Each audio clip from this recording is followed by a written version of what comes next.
Welcome back to Fresh Outlook, everybody. I'm Logan Crawford. The CDC is assisting the Washington State Department of Health and the Oregon Health Authority in investigating an outbreak of E. coli infections linked to the Chipotle Mexican Grill. 39 people have been sickened with E. coli in Washington State and Oregon. 14 people have been hospitalized in those two states, and the outbreak serves as a reminder of the dangers of food-borne illnesses. Let's say hello to the Fresh Outlook think tank. I am joined by Albert Goldson once again, Alain Sanders as well, and joining us live in D.C. via our D.C. connection is Sandra Eskin, Director of Food Safety with the Pew Charitable Trusts. I will begin with you, Sandra. First of all, what is E. coli? I know it's some kind of gastrointestinal illness, but where does it come about, or how does it come about? Well, E. coli is bacteria, and there are so many different strains of E. coli. They live in our guts as human beings. They live in animals. The thing is, though, that bacteria like E. coli, they evolve, they change, and there are a number of strains, including the one implicated in the Chipotle outbreak. It's known as E. coli 0126. Those are the strains that are very serious. They cause bloody diarrhea, they can lead to serious complications with your kidneys, and unfortunately, in some instances, they can kill you. Where does this bacteria come from? Did somebody not wash their hands after going to the bathroom? Is that the case? There certainly are some germs that are spread by hand contact by humans. The one most known is norovirus, the one that you hear about a lot on cruise ships. However, based on what we know from state and federal epidemiologists, this particular E. coli probably came from an animal source and perhaps was transmitted in water or soil or manure. We just don't know yet. Again, that particular scenario assumes that it was some sort of fresh produce that was used in the burritos. Again, I want to caution all of us. The epidemiologists are working very hard, but what I've read certainly and heard from them is they're thinking it was some fresh produce item. Is it safe to eat produce items that aren't cooked? In many countries, it's unheard of. In this country, it's commonplace. Our food supply is safe. Could it be safer? Absolutely. Certainly, we know we've seen outbreaks linked to domestically produced and imported produce. I think something everybody needs to understand is that a lot of work is being done right now to improve safety. From the produce industry, they've made great strides in improving practices. What you have to do with produce is identify the potential sources of contamination and then take steps to reduce it, whether it's the water that's used to irrigate, or it's the manure used to fertilize, or, as you noted, sometimes it's the workers who actually harvest the products. Is foreign sources of product part of the problem here? Would we be better off having things locally sourced? Bacteria do not differentiate between countries and borders. It is important that all food be safe, whatever the source. If it's conventional, let's look at produce, it's organic, it's sustainable, it's local. And that safety depends on the practices used to grow and harvest. We have had outbreaks linked to imported produce, but we have also had outbreaks linked to domestic produce. All right, I'm going to turn to the studio right now and Albert Goldson. Albert, what's your take on this E. coli outbreak? Well, it's I believe the third incident in a very short period of time in which this franchise has suffered some sort of food contamination, which pretty much leads one to believe that it's some sort of a systemic problem down the line with respect to how they are dealing with making sure that the food is safe. So obviously it could be the same type of source. It could be three different reasons for these three different incidents. However, it's really extraordinarily damaging for a large franchise like Chipotle to have three incidences happen in a very short period of time, and certainly their credibility is certainly going downhill quite quickly. And Alan, what's also frightening is, since we don't know the actual source right now, other restaurant chains and supermarkets and eateries could be distributing and selling and people consuming tainted products as well.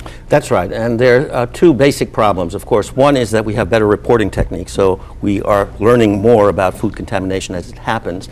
The other factor that's maybe playing a part here, aside from food safety per se, is the fact that there's been a concentration, a consolidation of the food industry, so that you have fewer companies, and so when something happens in one part of the company, it's reaching more consumers because of the food consolidation distribution process. But there's good news.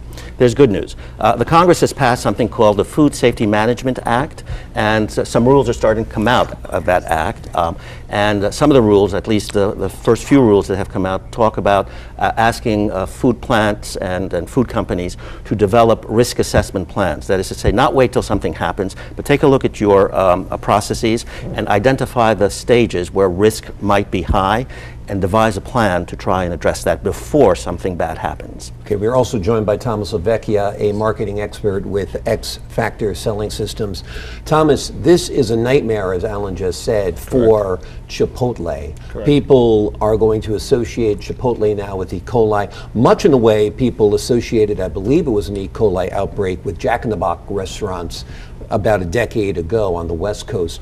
How does a chain or a business come back from a nightmarish incident such as this? Yeah, they're going to take a very big hit because basically Chipotle is a millennial movement. There's 94 million millennials in this country, and they're the ones who really kind of push the clean food, non-GMO movement. So with that, if you have clean food, you need to have safe food. So right now, although the stock hasn't got hit, the word on Main Street is that food is not safe. They're going to take a very, very big hit. If they're smart, they're going to step back, reevaluate those processes, and then if there's any other issues, come clean with them now. If not, move forward, tighten up their processes, and get a better message out that not only we're serving clean food, but safe food. All right, let's turn again to Sandra Eskin. Sandra, one of the questions I have is, should we be irradiating more food? Would irradiating our produce help prevent outbreaks such as these? There are certainly people who believe that that is one solution, but the key piece is if you take steps all the way throughout the food chain to minimize contamination, you will have a lot of positive impact. As was just mentioned, there is a piece of legislation that was passed in 2011, and it's taken some time to develop regulations, the specifics that growers and processors need to follow. These are prevention-based. And of course, FDA, which implements the law, needs funding. We will start seeing, once these regulations go into effect, and assuming it's adequately funded, significant improvement. Fewer recalls, fewer outbreaks. Of course, if it's not adequately funded, all of these measures are going to take longer to be put in effect, and it's going to mean that people are going to get sick from preventable illnesses. So I think there is hope for the future, and if in fact we get the funding and get these rules up and running, it'll be a real positive impact. Sandra, is a simple reality of life the fact that a certain percentage, however small, is going to get sickened while eating food at restaurants or prepared at home even, that there's going to be a small percentage of people come down with salmonella, E. coli, and similar other foodborne illnesses? Logan, your point is accurate. We will continue, probably, most likely, to have some foodborne outbreaks. The key here is that they are largely preventable. So if through the regulations and industry practices, we're able to bring those numbers down significantly, that is great for public health. Bacteria are everywhere in our environment. They continue to evolve. We as humans do the best we can to address the problems, preventing it before the fact, dealing with it after the fact. But this is one public health issue where we really can, if not eliminate, we can certainly significantly reduce illnesses, hospitalizations, and deaths. All right, thanks, Sandra. Tom, you struck on an interesting point that You're welcome. Chipotle is a millennial movement. I never heard of the chain until my daughter and son introduced me to it, and like, you gotta try it, it's the best thing on earth. But like you said, those are the folks who grew up watching Food Inc. and being against mass production of produce and these huge slaughterhouses, and now that one chain that they pointed to as the good one is troubled. Absolutely. So Chipotle actually suspended or fired certain growers that were literally using genetically modified food, and they also were using factories to grow their chickens. So they took pretty hard stances on having true clean food, right? So with this, it's about re-earning trust. If they don't do it quickly, millennials are intelligent, they're social media minded, and the word will spread very quickly. So it depends how they do it, but they need to do it quick, make sure there's not another outbreak, and make sure, again, their food is clean and safe. Food irradiation, Albert, good idea? I don't agree with that. I believe there are other methods to be able to have safe, secure food supply. I think that should only be done in extreme circumstances. And your thoughts, Alan? As our colleague in Washington said, full funding.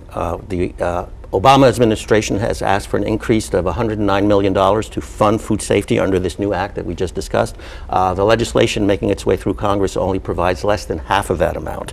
So what we really need to do is have the rules, and I think the rules are in the process of being produced, but we also need to produce the money. And for that, Congress is still lagging. Okay, let's turn back to Sandra Eskin in D.C. I'm going to give you the final thought, Sandra. What's your prescription to cure this food safety problem that we have in the United States, however minimal that it is? I think it takes everyone in the chain, the producers, manufacturers, retailers, transporters, preparers, and consumers. They all have a role to play to minimize food safety problems. And I think that we are making progress. Certainly the FSMA, the law we've all been discussing, can go a long way. There are other measures that are being taken, and I think it's important to note that many people in the industry definitely have followed best practices for a long period of time, and the key is to have everyone follow them. That's one of the things that is the foundation of this law, the Food Safety Modernization Act. The key is, let's prevent problems before they happen. Let's do everything we can in how we grow, handle, prepare, and serve food so that these infections go down. All right, good advice, Sandra Eskin from the Pew Charitable Trusts. Thanks for joining us today. Gentlemen from the Fresh Brew think Tank, thank you as well. We'll be coming back to you with more topics in just a moment. When we come back, a look at politics and immigration in the United States, where the candidates stand. More on that after this.